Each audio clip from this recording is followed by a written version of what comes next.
ঠিক মতো পড়ো না। ইবনে মাজাহ প্রথম খণ্ড 60 পৃষ্ঠার হাদিস। তারা বলবে আল্লাহ ওই লোকগুলো ইমানদার, আমাদের আত্মীয় স্বজন, এদেরকে বের করে বেহেশত দিলে আমরা খুশি হব। আল্লাহ বেহেশতের দারোগা মালিককে ডাক দিয়ে বলবেন, মালিক জাহান্নামের দরজাগুলো খুলে দাও। খুলে দিবে। আল্লাহ বলবেন, আমার পেয়ারা বান্দারা, আখরিজু মান আরাফতুম, যাদেরকে চিনো সবাইকে বের করে আনো, জান্নাত দিয়ে দিব। আল্লাহু আকবার। জান্নাত থেকে জান্নাতীরা তাকায় দেখবে মুমিন মুসলমান ঈমান ঠিক আমল নাই, জাহান্নামে জ্বলছে, কারো হাঁটু পর্যন্ত জ্বলছে, কারো কোমর পর্যন্ত জ্বলছে, কারো সিনা পর্যন্ত, কারো কণ্ঠ পর্যন্ত। ওয়ালা তাকুলুন নারু সুওয়ারাহুম, কোন মুমিনের চেহারাতে জাহান্নামের আগুন লাগবে না, কারণ তার ঈমানটা তার চেহারায় নূরের মতো জ্বলজ্বল করতে থাকবে। বলেন সুবহানাল্লাহ। আল্লাহ সবাইকে বের করবেন, নাহরুল হায়াতে গোসল করায় বেহেশত দিয়ে দিবেন। তাহলে মুমিন যদি গুনাহগার হয় জাহান্নামে যায়, থাকবে নারে সুগরা, আর কাফের মুশরিক থাকবে নারে কুবরা। এজন্য আল্লাহ বলেছেন, ويتجنبها الأشقى الذي يصلى النار الكبرى ثم لا يموت فيها ولا يحيا, সেখানে তারা মরবেও না, বাঁচবেও না। আল্লাহ আমাদেরকে এই কোরআনকে বুকে নিয়ে বেঁচে থাকার তৌফিক দিন। এই কোরআন নিয়ে মরতে চাই, এই কোরআন নিয়ে হাসরে দাঁড়াতে চাই, এই কোরআনের পিছে পিছে বেহেশতে ঢুকতে চাই। বলেন আল্লাহুম্মা আমিন। আমি আর আপনাদের কষ্ট দিচ্ছি না। সাদাকাল্লাহুল আযীম ওয়া সাদাকা রাসূলুল নবিয়ুল কারীম। সব বলবো। এই বক্তা, তোমরা কি আউলিয়া কেরাম নাকি? দোয়া লাগে না? লজ্জা নাই? ওয়াজ হয়েছে, উনি উঠে যাচ্ছে, কত বড় ওলিটা, ওনার দোয়া লাগবে না। হাজার হাজার মানুষের সাথে দোয়া করার সৌভাগ্য তার নাও হতে পারে। আমি বিদায় লগ্নে আমি আমার সংগঠনের পক্ষ থেকে দুটো কথা বলছি। কথা বুঝতেছেন? যেটা আমার দায়িত্ব এবং কর্তব্য। আমি আগেও আপনাদেরকে বলেছি, সতর্ক করেছি, আজও আপনারা এখানে বিভিন্ন দলমতের লোক আছেন, আছেন না? কথা বলে না, আছেন? ভাই করজোর অনুরোধ করি, দলীয় মতভেদ আছে, থাক। কে আলিয়া, কে কওমি, কে সাদা টুপি, কে কালো টুপি, কে গোল টুপি, কে লম্বা টুপি, এই দ্বন্দ্ব কইরেন না। মাসলাক যার যার, দিন ইসলাম। আপনি সারা জীবন ওয়াজ করলো, আমার মাসলাক আমি ছাড়বো? আর আমি যদি সারা জীবন ওয়াজ করি, আপনার মাসলাক আপনি ছাড়বেন? কথা বলেন, ছাড়বেন না। তা আমার মাসলাক আমার কাছে থাক, আপনারটা আপনার কাছে থাক, ঠিক না? দিন ইসলাম সবার। আল্লাহ বুজুর্গ মানুষগুলো এই চরিত্রেরই হয়। আপনারা ফুলতলির মরহুম পীর সাহেব রহমতুল্লাহকে যারা দেখছেন, মৌলিক ইস্যুতে সব মাসলাকের লোক নিয়ে উনি আন্দোলন করতেন না? তাসলিমার বিরুদ্ধে, শাহজালাল বিশ্ববিদ্যালয় যখন নাম বদলাইতে চাইছে, বা এরও আগের ঘটনা, মূর্তি যখন বসাইতে চাইছে, ফুলতলির মরহুম পীর সাহেব কি দেওবন্দি, কি কওমি, কি আলিয়া, সব মানুষকে নেতৃত্ব দিতেন। ওই যে বড় আলেম বড় মন, আপনাদের মনটা বড় করতে হবে। সিলসিলায় জনপুর, বদরপুর এর বড় মন কিভাবে হয় এটাই শিখায়। দলীয় সংকীর্ণতা, মাসলাকগত সংকীর্ণতা এটা আমরা কখনো শিখাই না। তবে নিজের মাসলাকে কঠোর, আমার মাসলাক আমি কাউকে চাপাই দিব না। তার মানে মাসলাক যার যার, দিন ইসলাম, এটা মনে থাকবে। আমরা তিনটা ইস্যুতে এক হয়ে যাব ভাই। কয়টা? ইসলামের সুমহান স্বার্থ রক্ষা আমরা ঐক্যবদ্ধ হয়ে যাব। মুসলমানদের মৌলিক দাবি আদায় আমরা এক হয়ে যাব। আর বাংলাদেশের স্বাধীনতা রক্ষায় আমরা এক থাকবো। আমাদের এই তিনটি স্বার্থের বিরুদ্ধে কাজ করছে তিনটি অমুসলিম সম্প্রদায়। তার মধ্যে সবচেয়ে জঘন্য হচ্ছে কুখ্যাত কাদিয়ানী সম্প্রদায়। নিঃসন্দেহে তারা কাফের এবং অমুসলিম। তাদেরকে যারা কাফের বলবে না তারাও কাফের, কারণ তারা আল্লাহর আখিরি নবী মুহাম্মদ সাল্লাল্লাহু আলাইহি সাল্লামকে আল্লাহর শেষ নবী হিসেবে বিশ্বাস করে না। চিল্লায় বলেন নাউজুবিল্লাহ। সেজন্য তারা কি?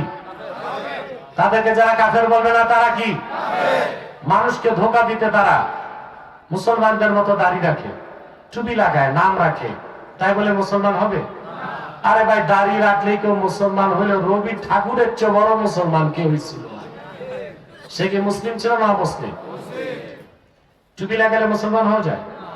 ভারতের দিল্লি পার্লামেন্টে হিন্দু এমপিরাও সাদা লম্বা টুপি লাগায়, ওরা কি মুসলিম হয়ে যাবে?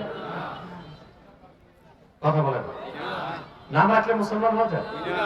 এক শয়তান বোতলে পেশাব করে উপরে নাম দিছে শরবত, ওটা কি শরবত হবে? ভিতরে কি?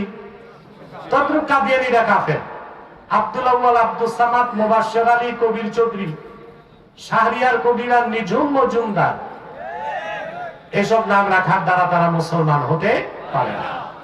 আমার ভাইয়েরা, আমার বন্ধুরা, আমার আল্লাহ নূর নবীজি আমার মুহাম্মদ সাল্লাল্লাহু আলাইহি সাল্লামের ইসলাম ও কোরআনের হাজার হাজার হাজার বছর পরে বর্তমান ভারতের কুখ্যাত পাঞ্জাবের কুখ্যাত গুরুদাসপুরের কুখ্যাত কাদিয়ানে ইংরেজ আমলে এক শয়তান নিজের নবী দাবি করছে।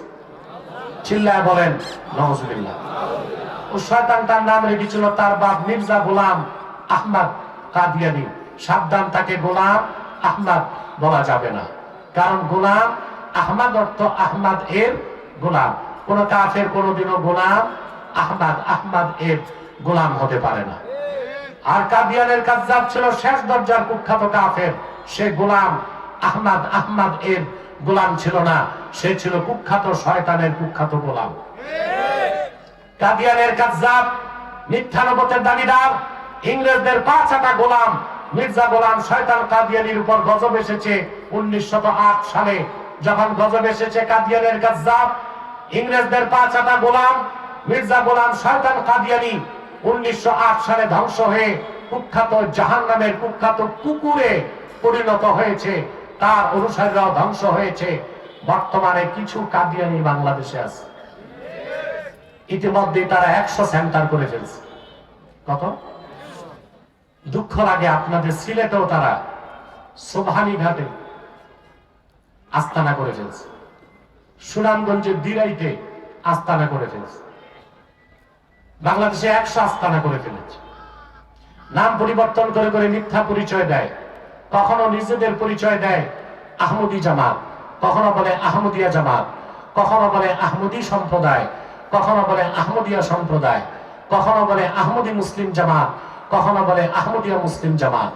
সাবধান, যত কাদিয়ানি ছিল আছে থাকবে, তারা কেউ আহমদি জামাত নয়, আহমদিয়া জামাত নয়, আহমদি সম্প্রদায় নয়, আহমদিয়া সম্প্রদায় নয়, আহমদি মুসলিম জামাত নয়, আহমদিয়া মুসলিম জামাত নয়, তারা শয়তানি জামাত, কুখ্যাত জাহান্নামের কুখ্যাত কুকুরের দল। আমাদের সকল দলের একটাই দাবি, অনতিবিলম্বে স্বাধীন বাংলায় শয়তান কাদিয়ানীদেরকে রাষ্ট্রীয়ভাবে অমুসলিম ঘোষণা করতেই হবে, করতেই হবে, করতেই হবে। এই দাবি আদায় যদি জান ও মাল দিতে হয়, কারা কারা প্রস্তুত আছেন হাত তুলে দেখেন।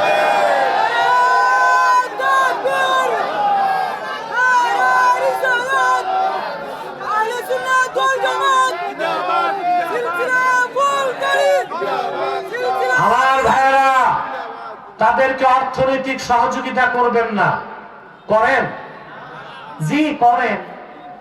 প্রাণ কোম্পানির যত জিনিস তাদের, সেজান কোম্পানির জুস তাদের, আর এফএল এর পণ্যগুলো তাদের, প্রথম আলো, ডেইলি স্টার, কালের কণ্ঠ, এগুলো তাদের। এগুলো ধরবেন না, কিনবেন না, বেচবেন না, মনে থাকবে? মনে তো রাখেন না বাঙালি। ওই যে আপনাদের বাজারে প্রাণ কোম্পানির অ্যাডভার্টাইজ ঝুলায় রাখছেন, কত নিকৃষ্ট কাজ করছেন আপনারা। যে কাফেররা ব্যবসার টাকা খরচ করে ইসলাম ও মুসলমানের বিপক্ষে, আর তাদের নাপাক পণ্যের অ্যাডভার্টাইজ আপনাদের বাজারে থাকবে, এটা একটা কলঙ্কিত বিষয়, একটা ন্যাক্কারজনক বিষয়। আমি বলবো আপনারা দ্রুততা অপসারণ করবেন। মনে থাকবে? আরেকটি অমুসলিম সম্প্রদায় আমাদের বিরুদ্ধে কাজ করছে, এটা হচ্ছে ঈসাঈ জামাত, খ্রিস্টান। আমার দেশের আলেমরা খ্রিস্টান মিশনারির ব্যাপারে চুপচাপ। আমার কলিজার টুকরাতে ছিঁড়ে গেছে গত সপ্তাহে রংপুর হারাগাছে 200 মুসলমান খ্রিস্টান হয়ে গেছে। এইটা আমার আর সহ্য হচ্ছে না। এক সপ্তাহ আমার ভিতরে তুফান চলতেছে। এইটা বাংলাদেশে, আর বাংলাদেশের এমন একটা স্পর্শকাতর মুহূর্তে একটা এলাকায় 200 মুসলমান খ্রিস্টান হয়ে গেছে, আর আমার দেশের আলেমরা চুপচাপ ঘুমায় আছে। এই ক্ষেত্রে তো আমাদেরকে বাধ্য হতে হবে চরমপন্থা গ্রহণ করতে। যে মৌলবী সাহেবরা নসিহত খয়রাত করো চরমপন্থা নাই ইসলামে, যাও রংপুরে হারাগাছে যাও। যে মুসলিমগুলো খ্রিস্টান সেদেরকে তওবা করাও। তোমাদের মৌলবীদের টেংরি কেটে দিবে, কারণ ওদের পক্ষে আছে আমেরিকান এমবেসি, ওদের পক্ষে আছে ইউরোপিয়ান ইউনিয়ন, ওদের পক্ষে আছে বর্তমান সরকার। কিছু করার নাই। তাহলে এখন তো চরমপন্থার বিকল্প নাই। আমাদেরকে নসিহত করবা চরমপন্থা ইসলামে নাই, ধৈর্য ধরে আমাদের বসায় রাখবা। আর ওই দিক দিয়ে খ্রিস্টানরা দলে দলে মুসলমান খ্রিস্টান বানাবে। মৌলবীরা সব আলেম না, কিছু মৌলবীর কথা বলছি। কত ডলার পেয়েছ হিসাব কিন্তু দিতে হবে। মনে রেখো, এক পৌষে শীত যায় না, আবার সুযোগ আসবে আহলুস সুন্নাহ ওয়াল জামাতের। কড়ায় গন্ডায় হিসাব নিয়ে ছাড়বো ইনশাআল্লাহ। তাহলে খ্রিস্টান মিশনারির বিরুদ্ধে আপনাদেরকে সোচ্চার হতে হবে। আরেকটা বাতিল ফেরকা হিজবুত তাওহীদ, খুব সাবধান। এদেরকে চালায় মোসাদ। এদের কাজ হচ্ছে ঘুরে ফিরে একটা প্রচার যে আলেমরা সব ধর্ম ব্যবসায়ী, আলেমদের থেকে জনগণকে সরায়। আপনারা জানেন যে বকরির পালে রাখার নাই, ওই বকরি যায় বাঘের পেটে। আর যে জাতির নেতৃত্বে আলেমরা নাই, ওই জাতি যায় দ্বিজাতির খপ্পরে। কথাগুলো মনে থাকবে। আসর আইন মোনাজাতের প্রস্তুতি নেই। একটা দুটা প্রশ্ন হচ্ছে সালে, আবার প্রশ্ন রাখছো। আচ্ছা আমি দেখতেছি, আপনি কিছু বলবেন?